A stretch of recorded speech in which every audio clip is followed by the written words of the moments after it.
Hi, everybody. My name is Bartosz Chmielnickiego, and I'm really happy to have here Ricardo Teixeira. I don't know how to pronounce your name properly, That's but correct. thank you very much for being here. A practitioner and teacher and acupuncturist from far away Portugal. And we will be talking today about his incoming seminar, Touching Sexuality Through Meridians. I do believe we will see each other here in Poland just in 1 month. So it's really close. And thank you very much, Ricardo, that you devoted some of your time to this small talk today for our students. Oh, absolutely. And I really want to say hi to all of you. I'm really excited with this lecture, and I want to thank also Bartos for the opportunity. It's a wonderful place to go to Poland. It's a little bit, Poland and Portugal are a little bit the same in terms of the way that we see people, the way that we talk, and I think that normally when I go there, I feel a little bit at home. But to Wow. be honest, I don't know Poland very well because it's from the airport to the hotel from the airport. But I saw the pictures, so I know that it's a very beautiful place. And I'm very happy to go to a different place. Normally, I go to Krakow, so it's going to be a very interesting trip, of course, for me. Well, So yes, I'm going to teach about sexuality and the meridians and points of acupuncture and how we see sexuality. Yeah. great. I just must tell you that Katowice and Krakow is about 80 kilometers from each other, so it's not far away. However, it's a totally different place in Poland, part of Poland, because Katowice used to be very industrial place. Mhm. And during last, let's say, 30 years, it has been rapidly changing into more green, university-like style. You will see. And maybe one day you will come here for a bit longer and we can go to the mountains. They are not so far away from here and they are beautiful. So That's a promise. have I also will do that, of course. wild nature uh, places around. Ricardo, I know you were teaching in the Congress in Krakow 2 years ago. So some of our students already know you, and they are very excited for you to teach here. But I think there are many students that don't know you yet. Can you tell us a bit more about your way into Chinese medicine and your experience in both practicing and teaching? I have read that you started your career 22 years ago in 2003. It's very interesting for me because my first acupuncture course was in 2004. So our experience is similar in the length. And Yeah. can you tell me why you chose this path and what are you doing in your clinic mostly? Yeah. So I started in 2003. I was taking a course on IT management. And then Wow. I said, why should I change it? And then I went for a treatment of acupuncture for back pain. And I fell in love. I stopped the course that I was taking out, and for 5 years I started to learn about acupuncture and Chinese medicine and herbal medicine also. But I don't use so much herbal medicine at the moment because after I finished my course, I had a teacher that is called Tran Viet Zun, and he was a colleague of Nuji Evangui.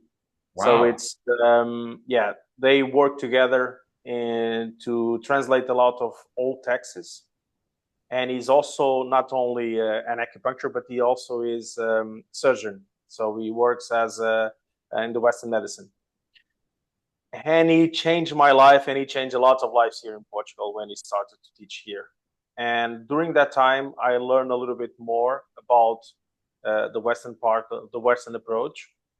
So almost 5 years ago, I took also another degree in clinical physiology. So I have a degree in cardiopulmonology and neurophysiology. So I know a little bit both because I need it. And to be honest, it was an amazing way of learning a little bit more about the Western approach by having a Chinese background. You know, you start to look at things and you start to think about how can I put this in Chinese medicine. So I started to do my lectures also with its aspect of having a little bit of Western approach and then Chinese medicine. I must tell you, I love it. I'm a medical doctor myself. So my way was other way around. I started from Western medicine and went into Chinese medicine. But yes, I'm very much into this connection because, you know, you are looking at the same person from just from different perspectives. So suddenly, especially if you are a specialist in cardio and neurophysiology, it's so much similar to Chinese approach. It's like, wow. Yeah, but you can imagine that when I started the degree, one of the things that before I was enrolling in the school to take the bachelor's degree, I had to have a meeting with a psychologist, and she was trying to push me to physiotherapy because in her mind is you are an acupuncturist, so you'll do physiotherapy and you can combine both. I said, no, I don't want to be a physiotherapist. I want to learn how the body works, and this is the course that is an amazing course with amazing teachers, and I want to be on this level. And I must say that it was amazing to have teachers that first they were okay, they were not. Well, I had one teacher from the pharmacology that was a little bit, you know, like, I don't like very much what you are doing. Was not a very good grade that I had from him.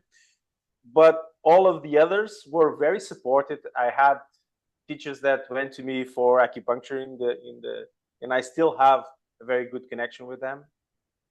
So it was amazing the way that we are all in the same boat, you know, and when they know you, when they talk to you, you are no longer the crazy guy that puts needles. You are a colleague, you are a friend, and that was the thing that I took from there was not only the work, of course, and the understanding of the human body, but also the other side of because in our profession we tend to use a lot of professors saying, well, we know best, the others don't know, and it's not true.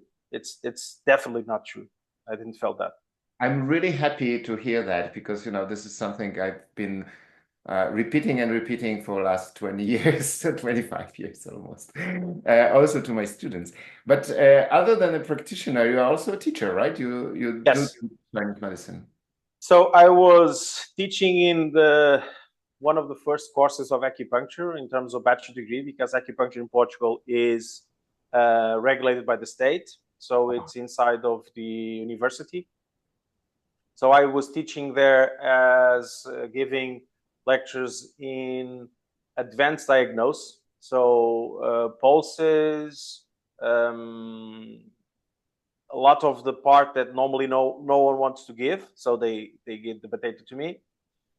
I also was, and this is not inside of Chinese medicine, I was working with the university in Piaget in Cabo Verde, in Cape Green in Africa, and I was giving neurologic physiotherapy to them. Oh. Again, because no one wanted to give the theoretical part, so I had to do myself. So I was teaching both places for 3 years. Then, unfortunately, in Portugal, the courses of acupuncture, because of lack of students, they finished. So now we have a course in Chinese medicine in Lisbon. And I'm currently thinking about taking the specialty in, because we can do a specialty is you go to a jury and you have to defend your course, your core curriculum, and you have to present a work in order to have this specialist degree. Then you can teach wherever you want to teach. So this is the second phase for me. Yeah, I really like the lecture part, and I like to be teaching. I like to connect both ways, and also I think that is important to have teachers that look at not only the books but also for what we are going to find outside when you start working. So this is something that I believe I can do, and I'm pushing for this year to have something different. Great. I will keep my fingers crossed. Thank you. Again, I'm really happy to hear that. You know, in order to teach in Accurate in our school, all our teachers, like the first thing I require from them is that they must earn their living from acupuncture. So they must be practicing acupuncturists. And then the second thing is they must be good teachers. So yes, I totally agree. I can't imagine teaching without patients or without this experience. Personally, for me, patients are at the moment the most important teachers, because every time I fail, every time I don't know what to do, I'm coming back to all these sources and trying to find out why I didn't succeed. So yes, patients are great teachers. Can you tell us a bit more about the scope of your patients or the things you do mostly in your clinic?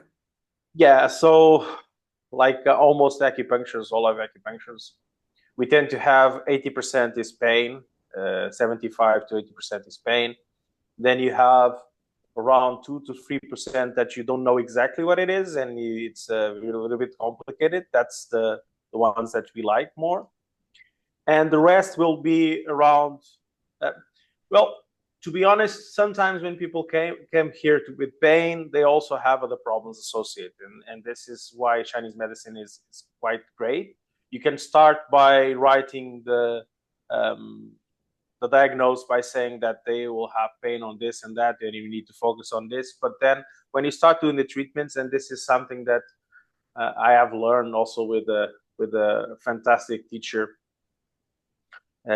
from Mexico that is also out of this world. I must say that if he was English or American, he would be greater than Giovanni Masiossi, but for far.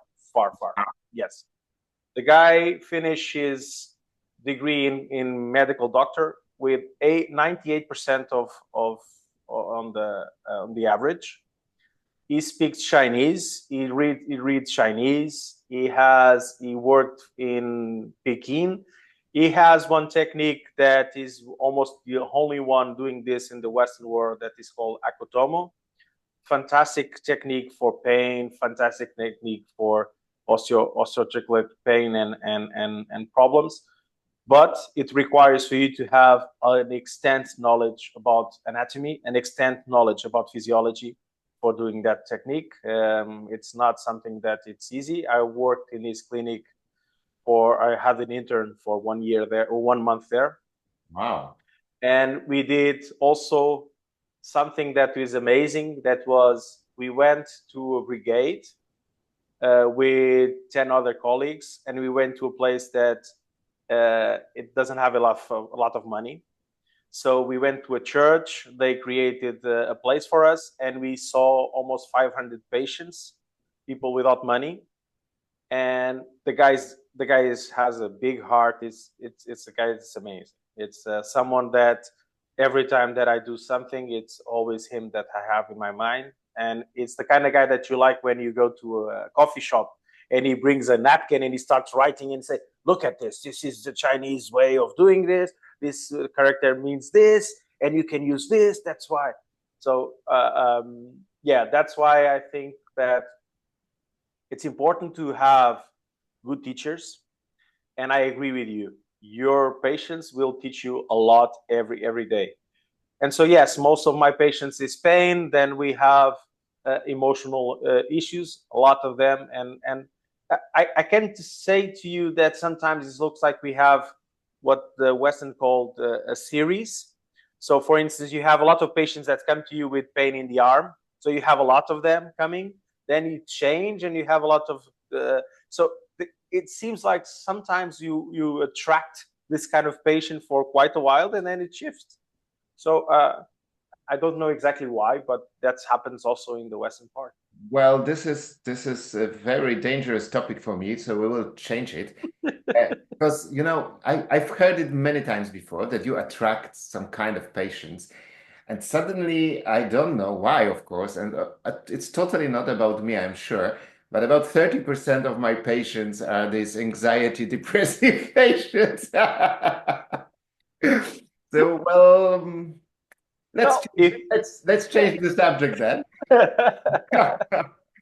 No, it may means that you are very good at treating that. You know, the this is best what I word keep is saying. patient. Anyway, I think it brings us to the subject of your lecture, because the subject is very specific. You want to teach us about intimacy and sexuality and how to approach sexuality from Chinese perspective and from the meridian perspective, which was very interesting for me.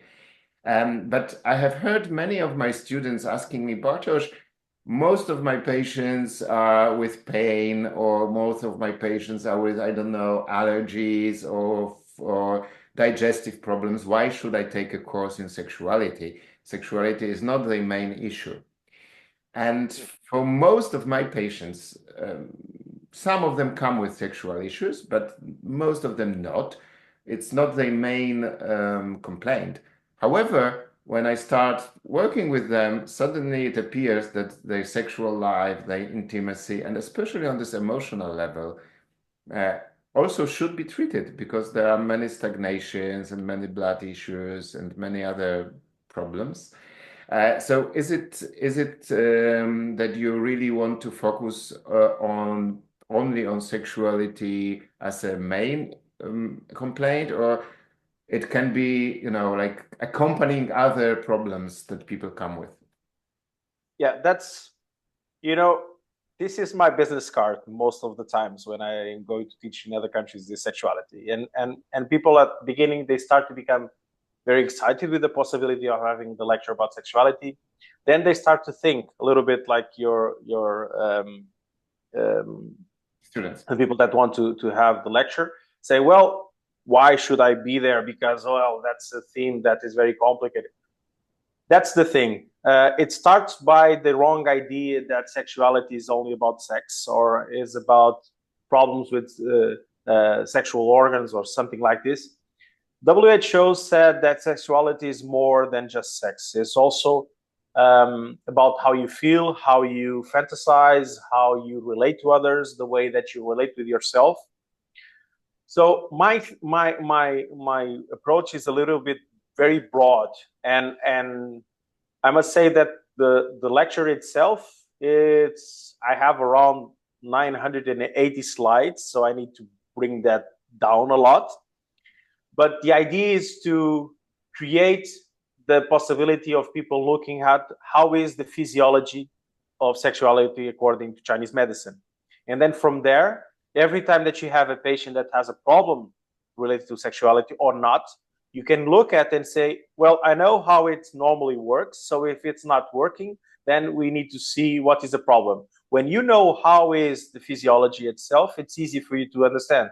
So I will give you an example. We live in I entered this way of looking at sexuality in 2018, when I gave my first lecture about this in Paris during the World Acupuncture Awareness Day, the WADO. And before that, the reason that I started to look at sexuality was because I had a lot of teachers that always said, well, if you do a lot of sex, that will bring your Jing down and you'll die young, And that is the kind of thing that we should not be afraid of talking about, this kind of thing. And we should look a little bit ahead, not only saying, well, if they said don't look at it, we're not going to do it. So I changed the way that I was looking at sexuality. So what I did was, you have a course that will talk about sexuality as a physiology, how it works. So I will talk about how is an orgasm, how can we see an orgasm in Chinese medicine. So if you have patients that cannot have or cannot achieve an orgasm, because when we look at what we have, when you look at what we have in data, we see that there's a lot of libido frustration occurring in women. There's a lot of issues that men don't talk about it. There's a lot of diseases that are increasing because we don't want to talk about it. And inside of a clinical, inside of a diagnosis, inside of an acupuncturist, you should not have barriers. You should talk about sexuality. You should ask what is a lot of things there. And if you change this to Chinese medicine, every time you talk about sexuality, you are talking about kidney, you are talking about liver, you are talking about spleen. So when you have some of these situations that they are moving, then you look at the organs and you see exactly what you need to treat. So it's more than that. Also, I will give you an overview about Jing Shen. So about Yi, Shen, Zhi, Po, and how are they connected, not only with sexuality, but also the way that you see the world, the way that you relate with other persons. So, for instance, I will show you some videos and I will look at you and look at your Hun. How is your Hun accepting? How are you being part of it? Because the way that we reflect we will be watching sexual videos together. Great. No. I'll look, not to spoil, I will put a video about an orgasm because you will see, you'll not see the it's not a sexual video. It was an experiment that was made in the past where you can see a lot of different signs that happens during orgasm. So when you see the different sides about the orgasm, you see that what are the meridians that are involved and how the organs are involved in the orgasm. So that's why I'm saying that I will look at the way that is done by physiology, and you can say, well, there's a lot of different people that feels different things in orgasm. But there are some characteristics that are the same for everyone. And that is the characteristics that we'll look at in terms of meridians. So imagine that you have someone that has a stagnation of the liver. You'll see different in the sexuality. You'll see different in orgasm. You'll see different in the way that you try to approach. So you can grab something and look at, there's a saying that says one symptom can have a lot of diseases and one disease has a lot of symptoms. So I'm just adding a little bit. I want you to go to a trip with me for things you already knew about, but now you are looking at different eyes. That's my understanding on this. Wow, it sounds really interesting. Now I'm even more interested than I was before. And especially when you mentioned the parts of Shen, I really would like to hear what you say about it, and maybe then discuss it later. I think this is one of the most fascinating subjects. I just started yesterday making new order in my library because I bought a new bookshelf, so I have a bit more space. And big part of this is about Shen and about Shen disorders. So I'm really happy. And wow, it sounds good. And you will change a little bit about Shen, and my favorite is Hun. And I will and I will present a different way of looking at it, and I hope that you start to it's going to be, it's something that I like a lot to talk, because I try to give examples of the real world. So it's not about thinking about this as when you read it. It's starting to think as everything that I do has something inside of me that is moving or is changing or is pushing me to this perspective. And that's the thing that I want to push. Ricardo, so just I wanted to underline one important thing for me, and I think for my students. So it's not the course only for specialists in sexual disorders. It's more a course for all the practitioners or students who want to have a better understanding of human physiology, and then to be able to understand different aspects of their patients. Mm-hmm. And the patients can come with pain or with any other issue, but we will use this knowledge from your seminar to be able to better diagnose and understand them. Yeah. So imagine that you have someone that has problems with menstruation, so anarchical cycles and things like that. And if you ask them, how is the relation itself? So how is the sexual act? Most of the times they will say that it's painful, that it's not good, it's not a good experience. So from that, you can ask, well, how is your relation with your partner? Well, we start to have frustration, and sometimes we have pain, and we have discussions, and I don't want to, I try to get out of this situation. So then you start to see that sexuality has an important role between relations. And if you don't ask the question, if you don't think don't take that in consideration when you're doing the diagnosis and say, well, I will put some points to help you to have, for instance, to relax the internal organs. If you don't know what is the meridian that passes there, what kind of meridian, what is the ramifications, we have two systems of acupuncture. Let's put it like this. One of them is horizontal, vertical acupuncture, so focus on the meridians, and then you have horizontal acupuncture, that is the collaterals.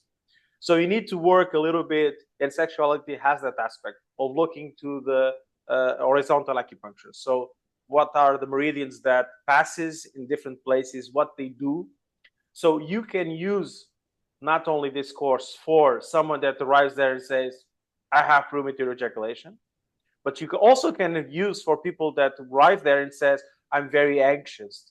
And when I'm with someone, I don't know why, it's very frustrating for me. I feel very tense. And I notice that I have a lot of tension on my back.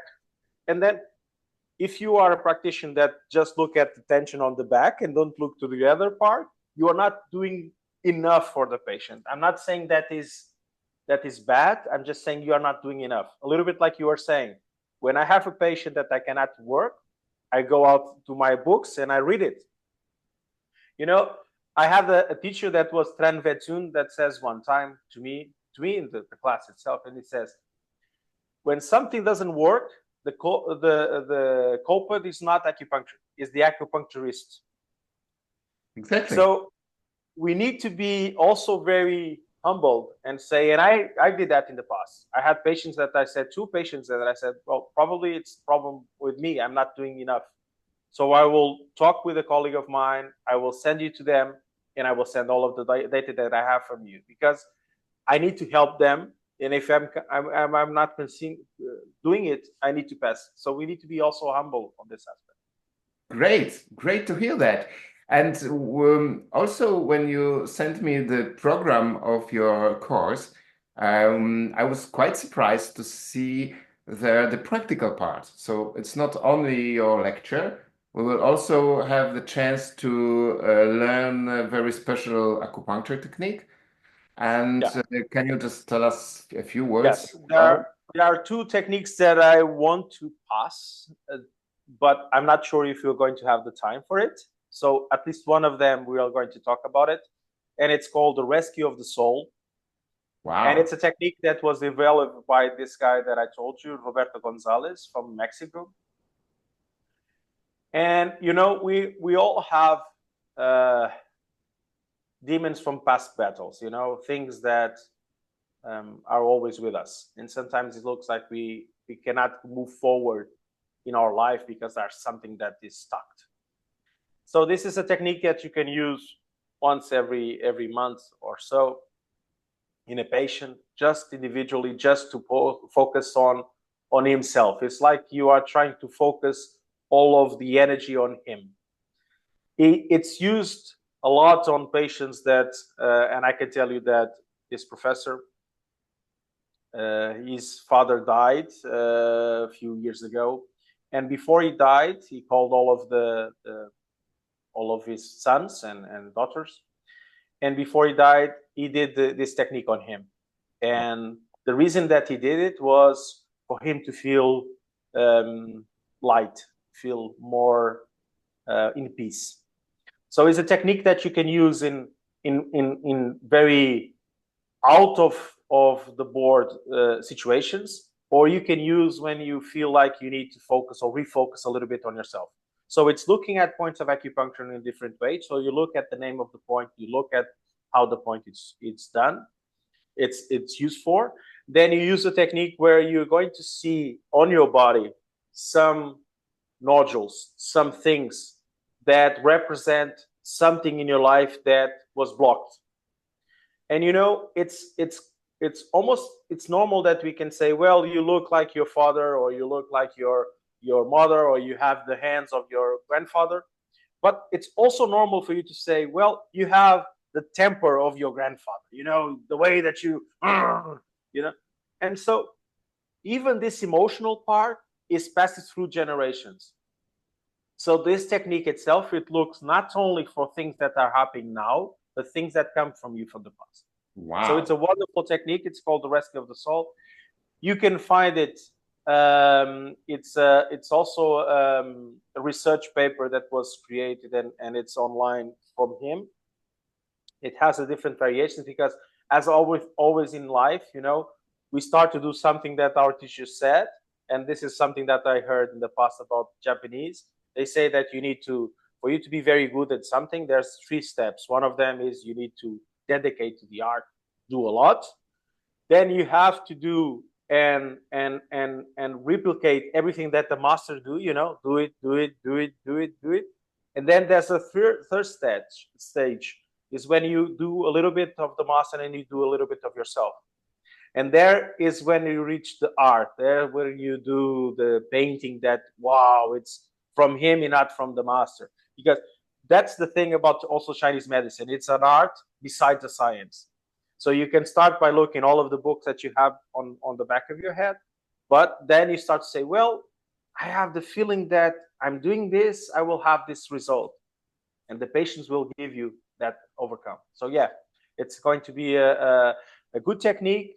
And I will go through all of the stages before the technique itself. So it's not going to be a recipe, just one slide with just the points and do it. No, we'll talk about it. And there's a way to put the needles in terms of angles, in terms of depth, and we'll talk about it. And that's going to be the hands-on. Ricardo, I'm so happy and I'm so looking forward for having you here. And all you've just said about it is really fascinating. Actually, I started thinking that maybe I shouldn't translate you. I should be, I should take part in the course to be able to learn more. Yes, it's just 1 month. And thank you very much for this time, for this short recording. We are already talking a lot, and you know, it's always when 2 people who are so much interested and fascinated by Chinese medicine meet, we start exchanging and talking, and it's all the time fascinating. So I do believe we will have some time to discuss all the different aspects also after the classes when you are here in Poland. And yes, we will publish this recording on our YouTube and then try to spread it a bit on our social network. And have a great day. Thank you very much for everything you've just said. And No. let's see each other in 4 weeks. Looking forward to it, and yeah, it's I hope that we will have more students coming in order to, it's not about me, it's about how can we pass to others. And I believe that if we have a lot of, and I'm on this position of not, and you as a teacher, and I know that you don't have the secrets saying, well, this is the technique of Bartosz and I will just give you some illuminated ones. Now we should give, and to be honest, I think that this kind of lectures are to be inspired. It's lectures that I think that are themes that are not very common. The reason is to inspire, is for you to look at Chinese medicine again in a different eye, because we can lost ourselves in doing the same every year, every day in the clinic, and you lose a little bit that spark, that differently of how you see Chinese medicine in the world itself.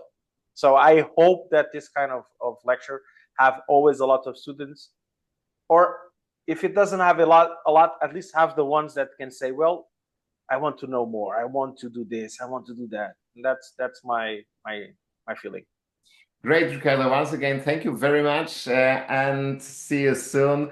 I'm finishing the recording. So bye to everybody. Bye.